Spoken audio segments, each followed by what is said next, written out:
नमस्कार दोस्तों, मैं फिर लेकर हाजिर हूँ राजेश खन्ना जी की बायोग्राफी से लिया हुआ एक बहुत ही दिलचस्प किस्सा। आज की वीडियो में हम जानेंगे कि किस तरह से उन्हें अपनी पहली फिल्म मिली और फिल्म के दौरान क्या क्या मुसीबतों का उन्हें सामना करना पड़ा। आइए जानते हैं आज के वीडियो में।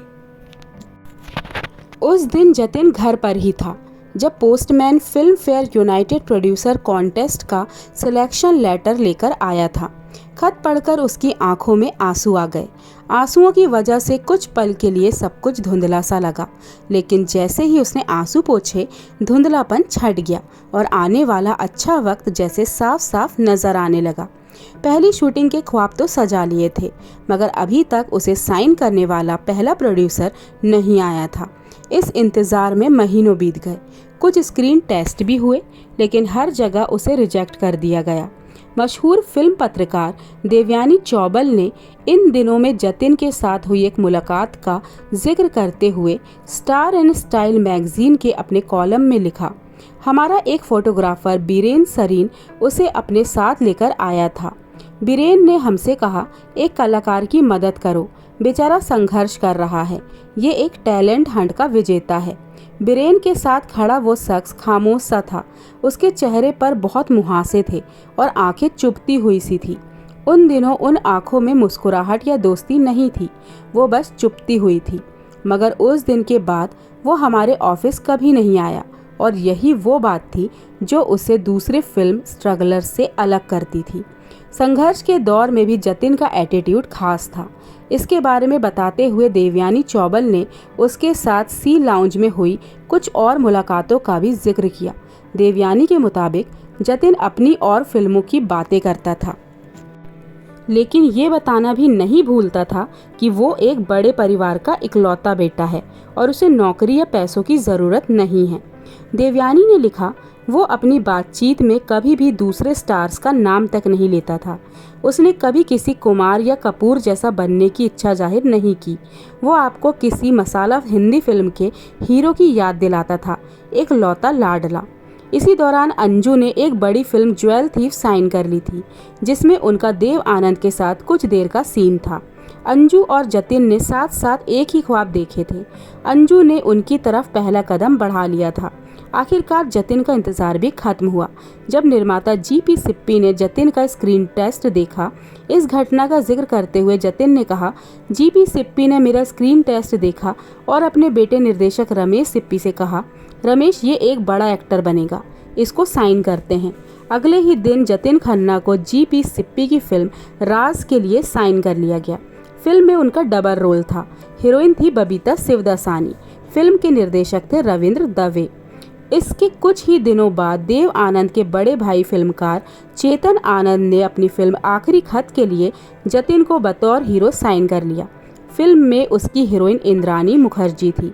आखिरी खत की शूटिंग शुरू होने में अभी थोड़ा वक्त था, लेकिन राज की शूटिंग जल्दी शुरू हो गई थी। दो प्रतिष्ठित बैनरों की फिल्में मिलने के बाद खुशी के मारे जतिन के कदम जमीन पर नहीं पड़ रहे थे, लेकिन जैसे ही निर्देशक रविंद्र दवे ने उसे राज की शूटिंग शिफ्ट के बारे में बताया, चेहरे की खुशी अचानक गायब हो गई। शूटिंग हर रोज सुबह 9 बजे से शुरू होनी थी। जतिन को सुबह 8 बजे रिपोर्ट करना होगा।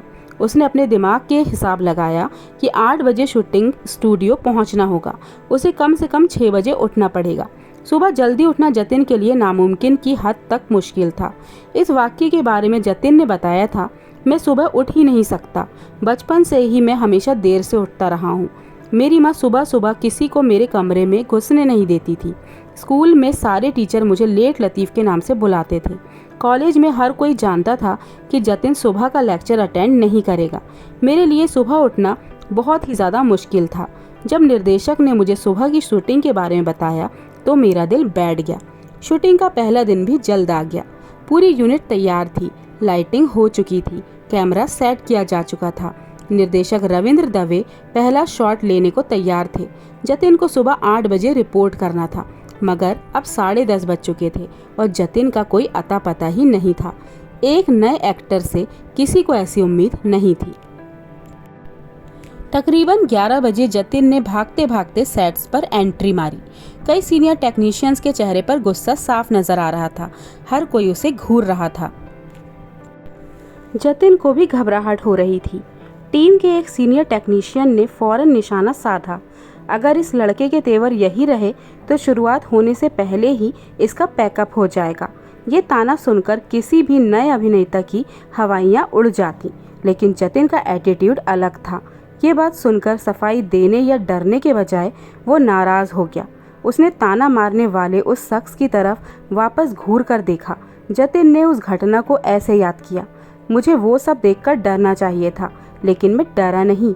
अपने बचाव करने के लिए मैंने अक्खड़ अंदाज में उनसे कहा, मेरे करियर और इस फिल्म की ऐसी की तैसी, मैं अपने करियर के लिए अपनी लाइफस्टाइल नहीं बदलूंगा। ये जवाब सुनकर वो शख्स सन्न रह गया। पूरी यूनिट भी जतिन के इस रिएक्शन से स्तब्ध थी। शूटिंग के पहले ही दिन जतिन के ऊपर मिस्टर एरोगेंट यानी घमंडी का ठप्पा लग गया था।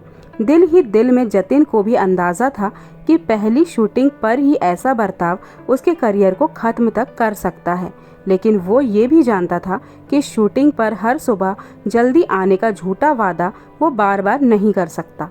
उस समय शायद उसे ये अंदाज़ा नहीं था कि शूटिंग पर देर से पहुंचने की ये बातें पूरे करियर के दौरान उसका पीछा नहीं छोड़ेंगी।